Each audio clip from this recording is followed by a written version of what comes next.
Santos es el quinto domingo de Pascua. Como he estado insistiendo, los 50 días de Pascua, desde el sábado santo en la noche hasta la fiesta de Pentecostés, o sea, la venida del Espíritu Santo, que será el 14 de mayo, la Iglesia lo considera como un solo domingo, el gran domingo, la gran fiesta del Señor. Y yo quisiera que no perdiéramos de vista esa figura triunfante de Cristo resucitado. Es este el centro del mensaje del Evangelio. Por eso, cuando en el marco histórico que yo trazo para anunciar ese Cristo resucitado, la atención de muchos solo se queda fija en el marco y critican como si la predicación se hubiera vuelto política, subversiva, revoltosa y todos esos calificativos que ya se han leído en diversos modos de difusión, de difamación, mejor dicho, contra la persona del obispo y la figura de la arquidiócesis. Cuando se fijan solo en el marco, distorsionan la verdad del mensaje. Yo le llamo la atención a que nos fijemos en el centro de mi predicación. No quiere ser otro que un eco del año litúrgico. Por eso voy como conduciendo con ustedes esta grey de la arquidiócesis a lo largo del año litúrgico, guiados por la presencia de Cristo, que eso es la liturgia, presencia del misterio salvador de Cristo en la historia del pueblo donde se reflexiona ese misterio. Por eso lo central es el misterio mismo que salva, y desde ese misterio salvador iluminar la realidad que nos circunscribe, para que sea un misterio que salva en este momento a nosotros que buscamos en nuestra esperanza cristiana, en la figura central del divino Redentor, la fuerza para dar solución a los problemas tan graves de nuestra patria. Pero si solo nos fijamos en el enmarque y solamente miramos la palabra a medio de soslayo y no vemos de frente el mensaje divino que nos reclama, entonces surge pues que en vez de atender con fe, se está escuchando como los fariseos escuchaban a Cristo, a ver en qué lo cogemos, a ver dónde está esa acusación que queremos justificar, y que gracias a Dios, apelando al público que me escucha, les puedo decir como Cristo a sus enemigos: en público he hablado.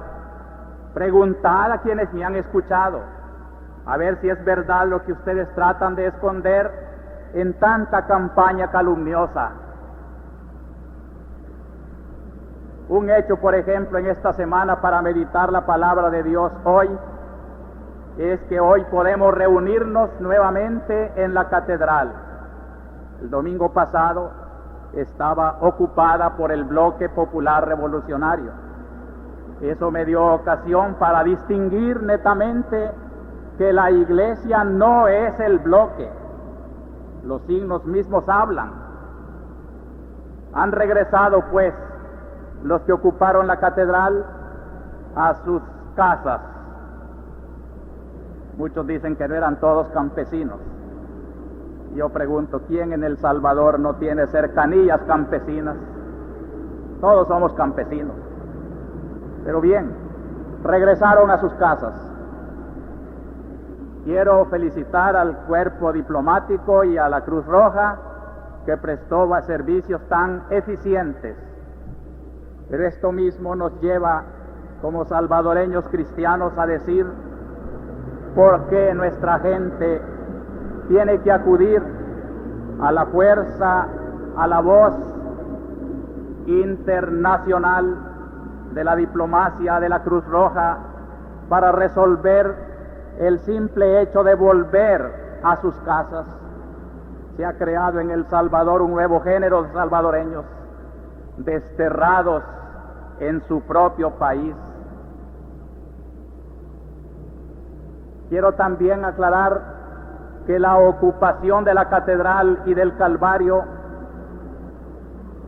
no hay que medirla por la caridad con que hemos ayudado a otros campesinos en otros lugares donde la caridad del buen samaritano los ha acogido y les ayuda. El tomarse una catedral, una iglesia, es también necesitar un signo que no es el lenguaje normal para expresar una angustia. Entiéndanme bien, porque alguien que escuchó, que leyó esto en mi artículo de esta semana y en mi entrevista por radio, me dijo: entonces usted está poniendo semáforo verde a las ocupaciones de los templos. Le digo, mucho cuidado, yo no he dicho eso. He dicho que se han tomado los templos sin la voluntad de la iglesia, pero que la iglesia comprende lo que quiere ser esa expresión. Y ahora puedo decir, cuando ha pasado el conflicto, que no se debe usar la iglesia, que es un lenguaje tan grave la ocupación de un templo, que no debe de ser ya un recurso corriente, que quienes quieran usar la iglesia para esta clase de presiones tampoco son amigos de la iglesia. Lo que les interesa es su propio interés y les sale sobrando la iglesia. Por eso también, hermanos, ni con unos ni con otros, la iglesia es iglesia.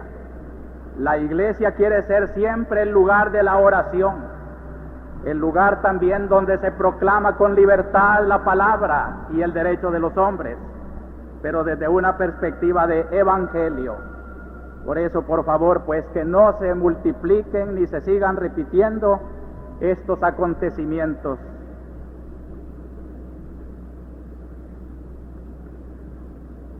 Lamentamos todavía muchas denuncias de capturas, 5 estudiantes de bachillerato, un campesino allá por Cojutepeque. Y sobre todo lamentamos, hermanos, que arrecia la ola de difamaciones. Hay interés en mantener un ambiente de desprestigio para la iglesia, pero yo invoco al buen criterio de quienes quieren escuchar la verdadera voz de la iglesia y sepan distinguir entre un lenguaje que quiere provocar el desorden y una voz de justicia y evangelio que señala las llagas de una sociedad. La iglesia no hace lo primero, querer confundir, una especie de azuzar, como se ha dicho, levantar al pueblo, confundirla con una voz de justicia que reclama paz, pero a base de justicia, y que no puede haber paz verdadera en el pueblo mientras no se pongan esas bases de justicia. Lo uno sí es subversión, lo otro es justicia evangélica.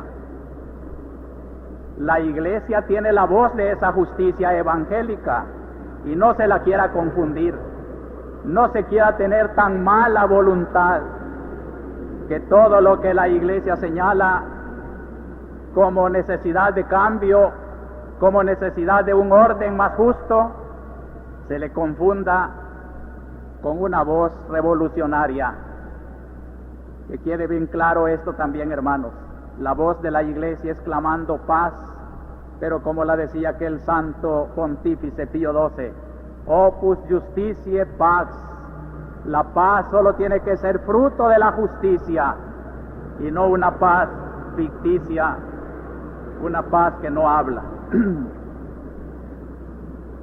Por eso, más que este enmarque histórico de nuestra patria, yo quiero que como reunión de familia, que tiene que ser nuestra misa de la catedral,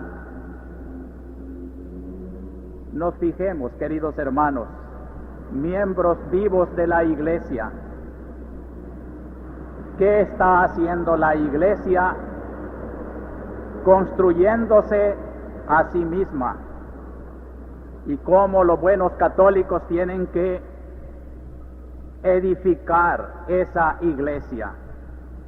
Los datos que ahora les doy son datos para darle gracias a Dios, porque nuestra iglesia, a pesar de la persecución y de la calumnia, de la mala interpretación, del mal ambiente que se le quiere hacer, sabe que su avance no depende de las circunstancias exteriores.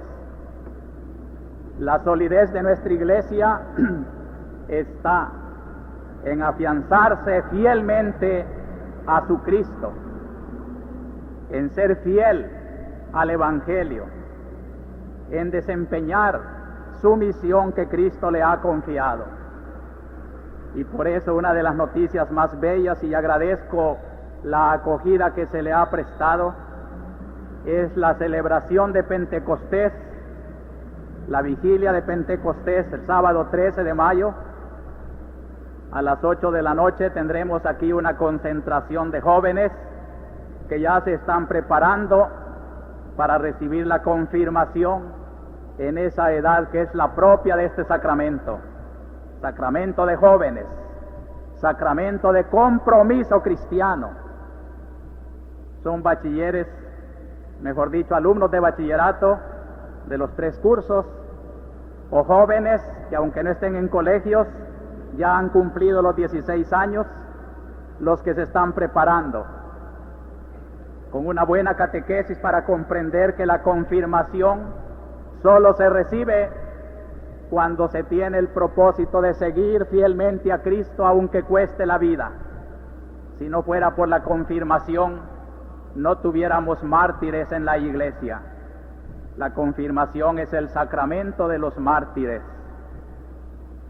Por eso quiero advertirles también que estamos dando el suficiente tiempo para que nuestros queridos párrocos catequicen en sus parroquias, que a partir del próximo año litúrgico, o sea de diciembre, no habrá más confirmaciones de niños chiquitos, que procuren comprender que la verdadera edad es la de la juventud. Quiero también anunciar con alegría cómo la iglesia se construye en el dolor. Las religiosas que trabajan en nuestros pueblos han tenido un día de profunda reflexión, 3 días mejor dicho, y uno de sus propósitos concretos ha sido organizar una misión de pacificación, de reconciliación, de amor cristiano en aquellas zonas que han sido asoladas por el conflicto reciente. Son campesinos de corazón noble, en los cuales no quisiéramos que anidara el odio ni la división, y que volvieran por los caminos del mandato de Cristo, amaos los unos a los otros. También quiero anunciar con alegría el esfuerzo que está haciendo la Federación Arquidiocesana de Centros de Educación Católica, colegios católicos, escuelas parroquiales, están aunando criterios y esfuerzos para hacer lo que tiene que ser una escuela católica, un instrumento de la pastoral diocesana. Próximamente tendrán un día de reflexión para seguir profundizando en esta pastoral colegial, que muchas veces la han querido también confundir cuando dicen una palabra muy confusa, que los colegios católicos están socializando. Mentira. es calumnia. El Colegio Católico lo que está haciendo es concientizando, haciendo ver que la verdadera educación tiene que ser un reflejo del Evangelio. Y a propósito de esta misión educativa de la escuela y del colegio, hay que estar alerta con las transformaciones educativas, cuando esas transformaciones, en vez de formar criterios autónomos, individuos artífices de su propio destino, protagonistas de la historia de su patria, solamente quiere seguir formando masa, instrumentalizando juventudes, profesiones, para mantener situaciones injustas. Una verdadera reforma educativa tiene que buscar ante todo esto que la Iglesia viene señalando hace tiempo: la formación de criterios auténticamente libres, cristianos, para saber ser artífices los hombres y las mujeres del propio destino de su patria. Por eso, queridos hermanos, tendría muchas otras noticias que darles, pero quiero entrar más bien en el tema central. Este es el tema central de la homilía. Las lecturas que se han hecho hoy pueden resumirse en este título: la Iglesia, retorno de Cristo en el Espíritu. Lo repito porque aquí está la síntesis de todo mi pensamiento de esta mañana. La Iglesia es el retorno de Cristo en el Espíritu. La Pascua, el misterio pascual, estos días de reflexión de la Iglesia nos llevan a empalmar la despedida de Cristo de su vida temporal con la presencia de Cristo en su vida mística y celestial.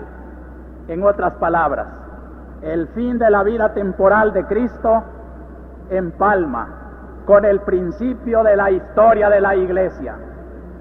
La Iglesia, en el Evangelio de San Juan, en esos bellos capítulos de la despedida, en la última cena, se nos presenta como la constitución de la Iglesia, un Cristo que se despide de los suyos. Así lo llama San Juan a los miembros de la Iglesia.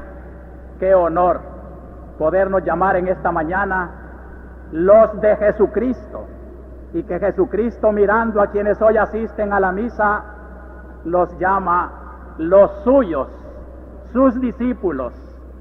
Con ellos celebra la inauguración de la Iglesia, que se va a prolongar en todos los seguidores de Cristo que ahora somos nosotros.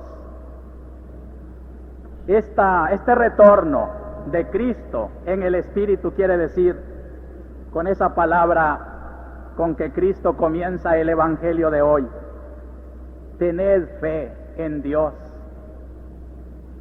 confiad. Un consuelo de ternura ante la tristeza de quienes durante 3 años han compartido día y noche los problemas, las esperanzas, las angustias de su divino Maestro. Les dice que no se van a quedar solos, que a donde Él va ahora no pueden seguirlo, ya lo seguirán después. El paso de la muerte y de la ascensión a los cielos será también de los suyos, pero Él lo hace ahora como cabeza del cuerpo místico, pero que todos lo seguirán un día, y que retornará. Este es el tema de la homilía, que no solamente volverá al final de la historia, sino que ya después de resucitado volverá a convivir en una forma invisible pero real en su Iglesia. que esta mañana, abril de 1978, Cristo vive no solo en su cielo, está aquí, hermanos, ha vuelto a los suyos en el Espíritu. La iglesia es el retorno de Cristo en el Espíritu. ¿Y quién es Cristo en primer lugar? Para poder anunciar que aún después de morir volverá a vivir con nosotros. Es hermoso el diálogo. Podíamos decir, esta es la primera idea para creer en este Cristo. Lo que aparece en el diálogo del Evangelio de hoy, diálogo con dos apóstoles, con Tomás y con Felipe. Cuando le preguntan ellos, todavía ignorantes del gran misterio, porque no ha retornado Cristo en el Espíritu, no son más que hombres que han escuchado misterios tan sublimes que no los pueden captar. Y uno le pregunta, ¿a dónde vas, Señor? Dinos para seguir el camino. Y Jesús le responde una frase que sintetiza todo el Evangelio y toda su vida. Yo soy el camino, la verdad y la vida. Y al otro discípulo que le pregunta, muéstranos al Padre y nos basta. Era el ansia de todo el Viejo Testamento, conocer a Dios. Muéstranos a Dios. La respuesta de Cristo es toda una cristología, un tratado teológico de Cristo. Felipe, tanto tiempo he estado con ustedes y no me conocen. El que me ve a mí, ve al Padre. ¿Que no creen ustedes que yo estoy en el Padre y el Padre está en mí? Queridos hermanos, mientras no tengamos esta idea de un Cristo que es verdadero Dios y verdadero hombre, no hemos comprendido nuestra iglesia ni el misterio salvador del Señor. Para esto se hizo hombre, Dios, para que por medio de la figura de ese hombre Dios nos adentráramos en el misterio de lo divino. Yo soy el camino. Nadie puede venir al Padre sino por mí. Y Dios no ha venido a salvar a los hombres sino por mí. El único medianero, Cristo Jesús. Dichoso el que lo ha conocido y cree en Él. Dichoso el que sabe, aún en estas horas oscuras de nuestra historia, que Cristo vive, vive poderoso como Dios y vive comprensivo como hombre. Es hombre de nuestros caminos, es hombre de nuestra historia, es hombre, como le canta esa canción que está de moda, el Dios que aparece como obrero, como aquel que pasea por el parque, como aquel que trabaja en las carreteras y remienda llantas en las gasolineras. Dios está encarnado en cada hombre y comprende a cada trabajador, a cada hombre que quiera amarlo y seguirlo. Por eso decía, todo lo que hagas con uno de ellos, conmigo lo haces. Es el camino para conocer al hombre, así como es el camino para conocer a Dios. Nadie puede llegar a Dios sino a través de este puente, de este camino que es nuestro Señor Jesucristo. Ese Cristo Dios al que el Padre exaltó en esta hora de Pascua es el Cristo que viene en Pentecostés. La venida del Espíritu Santo, entendámoslo bien, es el retorno de Cristo en el Espíritu. Es el Espíritu de Cristo que viene a su iglesia. Espíritu de Cristo con toda su fuerza salvadora, con todo su amor, con toda su valentía para denunciar el pecado, con toda su fuerza para decirle al hombre por dónde está el único camino por donde se puede salvar y señalarle los caminos anchos por donde se pueden perder. Este Cristo viene y dice en la última parte del Evangelio de hoy: vosotros que creéis en mí, haréis cosas mucho mayores que yo, ¿Qué quiere decir esto? Que toda la potencia salvífica que Él trajo de Dios la va a confiar a este grupo que ya son la iglesia naciente, y que a través de los siglos y de los pueblos esta iglesia hará cosas mayores que Cristo en el sentido geográfico, numérico, porque Él salvó al mundo con una redención objetiva, muriendo en la cruz y dejando, diríamos, la fuente de la redención. Pero sus discípulos tienen que repartir en canales por todo el mundo esa obra salvífica, y Él ya mira a su iglesia extendida por todos los pueblos, haciendo cosas mayores que la que Él hizo personalmente. Cristo no tuvo ante su presencia física esta muchedumbre que yo tengo aquí en Catedral, ni ese auditorio de la radio en esta hora que yo sé que es muy numeroso. Es verdaderamente Cristo que está hablando por mí y me está diciendo: tú estás haciendo cosas mucho mayores que yo, no porque seas más que yo, sino porque lo que yo dije, tú lo estás repitiendo a través del milagro de la radio, en la atención de esa muchedumbre. Tú estás repitiendo mi palabra, estás salvando al mundo, señalando el camino, y como yo también recibes la ofensa, la calumnia. También a mí me apedrearon, también a mí me persiguieron, también en mi tiempo hubo gente que, aunque yo le señalé con milagros la potencia de Dios, no creyeron en mí, me sentenciaron, me crucificaron porque les estorbaba mi doctrina. Así tiene que estorbar la tuya también. Pero estás haciendo cosas muy grandes porque es mi obra la que tú estás continuando, y cada sacerdote, por más humilde que sea su parroquia, está haciendo cosas más grandes que Cristo en el sentido del evangelio de hoy. Lo mismo el catequista, el padre de familia, el predicador de la palabra. Los suyos, sus discípulos, están llevando al mundo la obra redentora del Señor. Cristo retorna pues en el Espíritu. Es el Espíritu de Cristo el que nos congrega. Es el Espíritu del Señor el que todos los domingos mira sus iglesias llenas para transmitirle su verdad y su vida. Qué hermosa es la iglesia, hermanos. El retorno de Cristo en el Espíritu. Cristo está aquí, y cuando en la hostia consagrada lo adoremos sin verlo, no dudemos, es un retorno de Cristo en el Espíritu. Es el Espíritu del Señor el que me ungió sacerdote para decir las mismas palabras suyas en la última cena: esto es mi cuerpo, y levantar a la vista de todos y adorar yo también a Cristo que está presente entre nosotros. Cristo está presente en la confirmación de Pentecostés.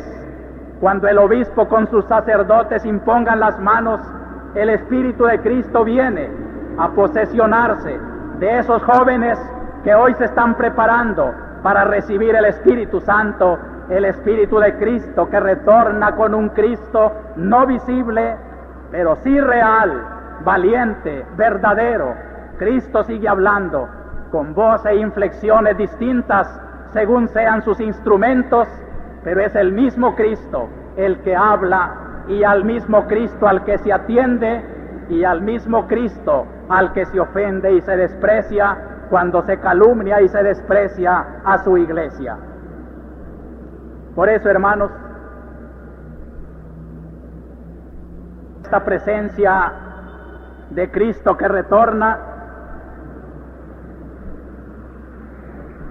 son estas tres figuras que encontramos en las lecturas de hoy. Yo les suplico que las reflexionen mucho. Se presenta hoy como una construcción, la iglesia como una casa de Dios. La segunda figura es la iglesia como pueblo de Dios, como una raza elegida. Y la tercera figura es la iglesia como una comunidad de diaconía, es decir, comunidad de servicio, que eso quiere decir diácono, el servidor. En primer lugar, una iglesia que es construcción de piedras vivas. La figura es bella. Dice la lectura de hoy, que Cristo es la piedra fundamental, y sobre esa piedra todos ustedes cristianos, canteras de la tierra, iluminadas con luz de Espíritu, con sangre de bautismo, que sangre de Cristo, qué bello destino el de la vida humana. Cada hombre es una piedra viva. Hemos pensado, hermanos, que aun cuando envejecemos y enfermamos y nos sentimos inútiles, pobres, marginados, somos piedras que el divino constructor está labrando para hacerse un templo que ya comienza a esplender en esta tierra.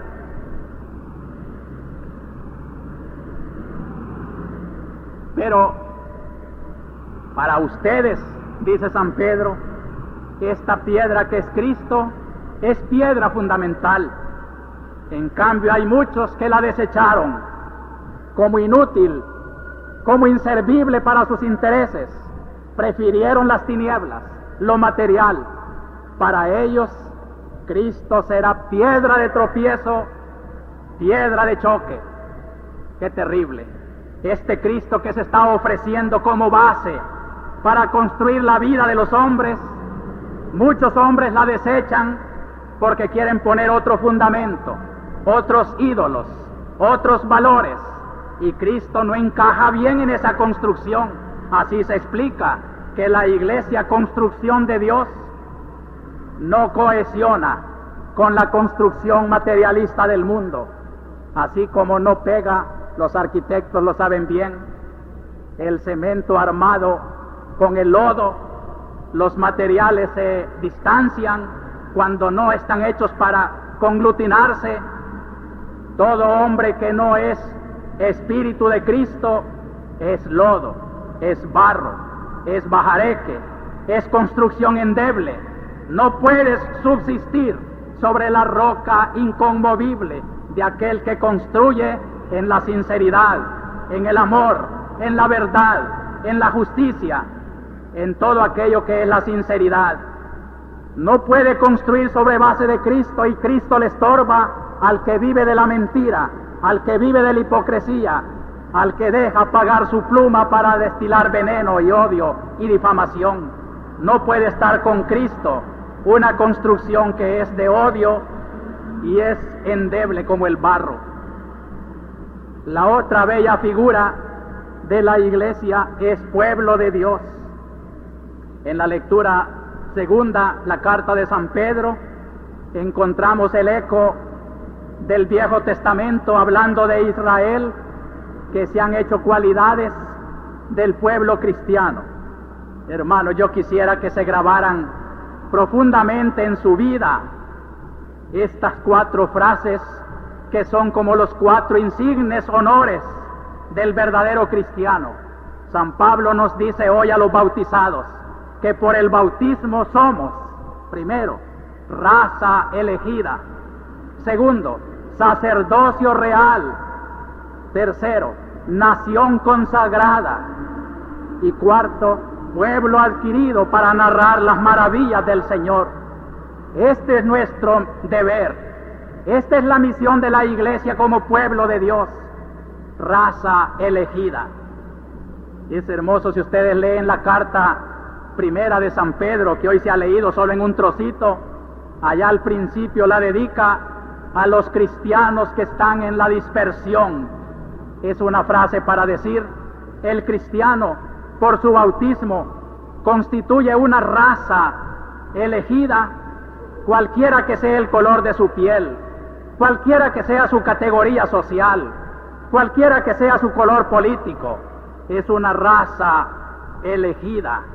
Es como los israelitas cuando tenían que emigrar de su nación y vivir en la diáspora. Donde quiera que vivían, recordaban el origen y el destino de su historia. Así todo cristiano, donde quiera que esté, debe sentir su raza elegida. Por el bautismo me he hecho raza de Dios. Por el bautismo soy consanguíneo de Cristo. Voy llevando en mi sangre, en mis venas, en mi vida, esta dinastía de Dios. ¡Qué honor! Sacerdocio real quiere decir que este pueblo de bautizados tiene verdaderas funciones sacerdotales.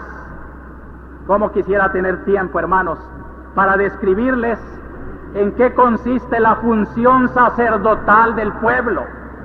Desde el día en que un niño se bautiza, se incorpora a un pueblo puesto en el mundo para dar culto a Dios. Esto es lo sacerdotal, dar culto. Y San Pedro dice que somos sacerdotes para dar culto espiritual a Dios. La vida del bautizado, cualquiera que sea su profesión, es un culto a Dios. Misa no solo se celebra el domingo en catedral, misa es la del hombre que hace de su vida un culto al Señor, nunca de sus labios una mentira, nunca en su conciencia un resentimiento, un odio, en su profesión, por más humilde que sea, a la gloria de Dios. Y así está celebrando misa el hojalatero, el carpintero, el barrendero, la señora de mercado, el estudiante, el profesional.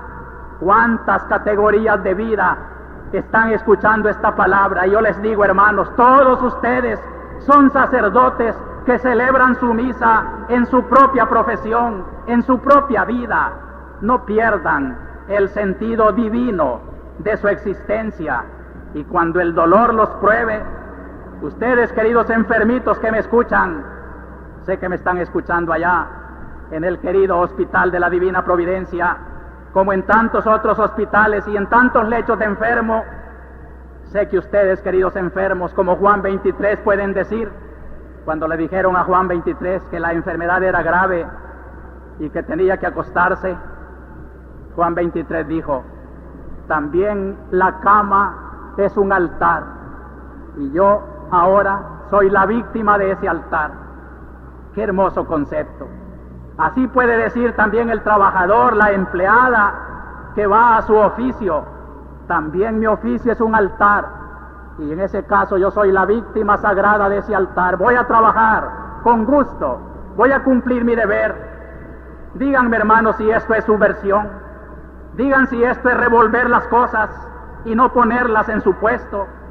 Decirle a los políticos, también ustedes pueden ser hostias sagradas para Dios si cumplen su trabajo político con verdadero sentido cristiano.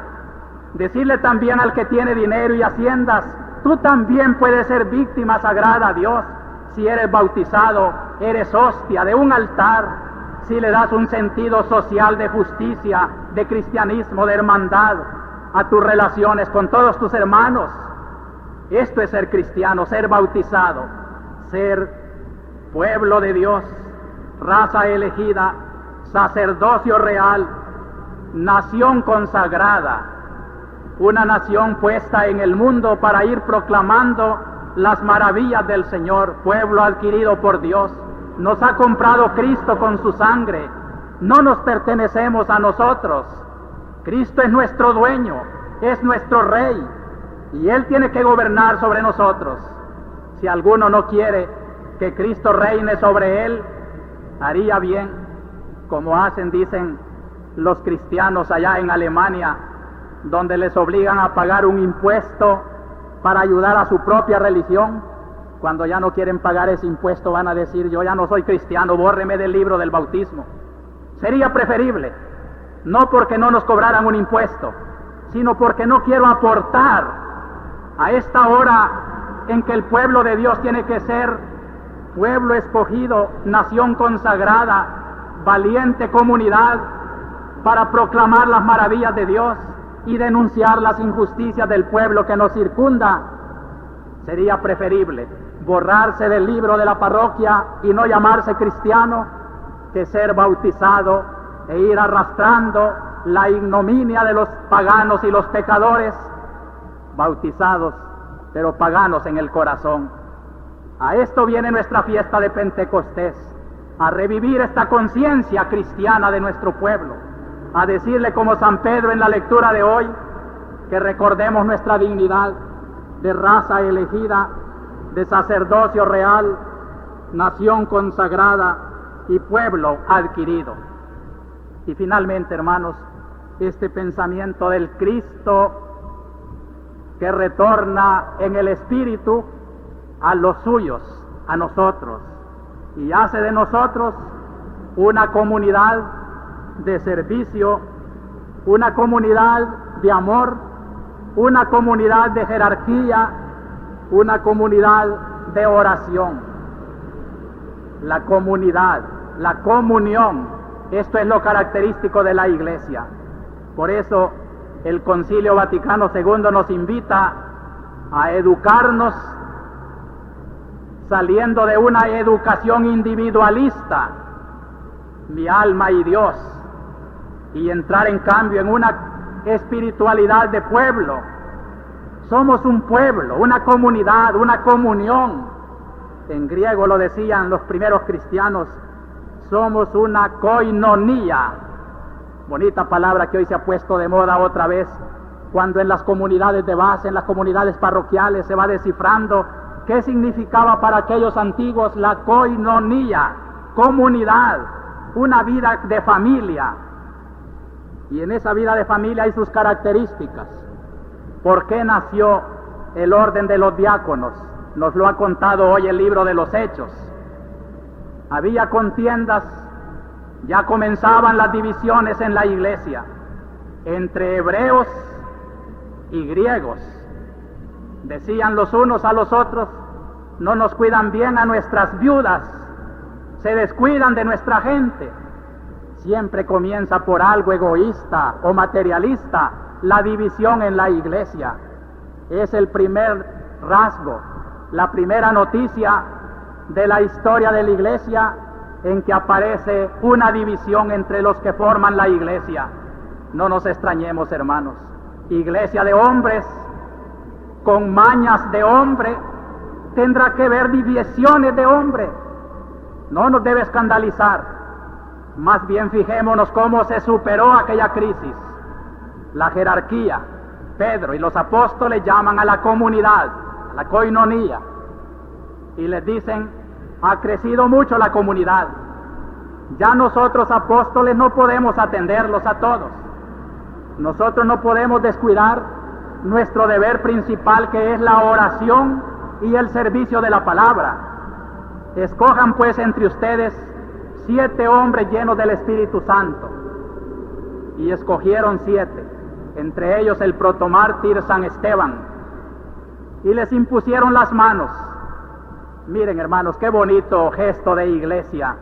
La jerarquía propone el modo, la comunidad participa eligiendo, y los elegidos reciben el poder de la jerarquía otra vez. La iglesia es jerárquica, comunión de todos los que creen y siguen a Cristo, pero con una jerarquía. No lo olvidemos nunca, porque el día en que demos a esta comunidad solo un sentido carismático, un sentido de amor y de comunión, y nos olvidemos de la autoridad que es el Papa, los obispos, los sacerdotes, estamos destruyendo la vértebra de esta comunidad. Es diaconía, otra palabra que hay que aprender en nuestro tiempo, los que quieran estar al día con la ciencia de la iglesia. La diaconía es una palabra griega que significa también servicio, los diáconos, y toda la jerarquía es diaconía. Los obispos no mandamos con un sentido despótico, no debe ser así. El obispo es el más humilde servidor de la comunidad, porque Cristo lo dijo a los apóstoles, los primeros obispos: el que quiera ser más grande entre ustedes, hágase el más chiquito, sea el servidor de todos. Nuestro mandato es servicio, nuestra conducción, nuestra palabra es servicio. Fíjense bien en esto de San Pedro, la misión principal es oración y servir a la palabra. En este momento, hermanos, yo estoy sirviéndoles a ustedes. Mi predicación es un servicio a la palabra de Dios para transmitirla al pueblo. De allí mi empeño en preparar lo mejor que puedo con mis pobres alcances esta homilía, todas mis intervenciones, mis escritos, para transmitir la palabra, tratando de hacerla lo más nítida posible, Y por eso me duele. ¿Cómo no me va a doler que al servidor de la palabra, que al humilde criado de la comunidad de la arquidiócesis, los señores que reciben este servicio, en vez de agradecérselo, lo vituperen, le digan como los señores insolentes a sus pobres cocineras? Eso no sirve. Hermanos, yo les agradezco a ustedes tantos bellos testimonios de solidaridad, que ya le repetí una vez que me dan ganas de orar como Cristo, sobre todo entre la gente humilde. Te doy gracias, Padre, porque este servicio a la palabra que yo trato de hacer, me lo comprenden los humildes, los sencillos de corazón, cuando en cambio se torna diatriba, se torna ofensa y suscita, desata calumnias para todos aquellos que se creen autosuficientes, soberbios, encastillados en su propio modo de pensar y no quieren que nadie les llegue con la doctrina auténtica del verdadero evangelio. Y es finalmente, hermanos, y con esto termino, un servicio, una comunidad que la resuelve todo el amor. Ágape, el amor. En esto conocerán que sois mis discípulos. Esta es la señal de esta comunidad, el amor. Y yo los invito a todos, para terminar esta reflexión, que tratemos de revisar nuestro propio corazón. Si hay amor, aún para aquellos que nos ofenden, eres cristiano, bendito sea Dios. Si estás guardando un rencor, una rencilla contra aquel que molesta tu situación, que tú mismo sabes que no es cristiana, eso mismo te está diciendo que no eres cristiano. Si tú pagas para escribir o para hablar por radio ofensas contra tu hermano, aunque sea el obispo, no eres cristiano. Tú que te ganas la vida, que por necesidad de tu estómago vendes tu pluma, tu lengua para hablar por radio, servil de intereses mezquinos, no eres cristiano, pero eres más comprensible. Te comprendo, tienes hambre y tienes que vender aunque sea tu fama. Cuídense, hermanos, no nos vendamos a nadie. Hemos sido comprados por Cristo y el amor suyo es el que debe de imperar entre nosotros. Celebremos nuestra Eucaristía. Qué honor también saber que ese bautismo que nos ha hecho raza de Dios nos invita a la Eucaristía cada domingo para alimentar nuestra vida divina que es lo más hermoso que Cristo nos ha traído, porque Cristo resucitado no se ha ido, ha retornado en el Espíritu, y su vida de resucitado, su vida inmortal, su vida que no muere ya, se quiere hacer nuestra vida. Nosotros podemos hacer nuestra esa presencia, esa vida de Cristo entre nosotros, por los sacramentos, por la fe. Por eso proclamemos ahora, pues con una convicción profunda de que Cristo está aquí entre nosotros, el credo de nuestra misa.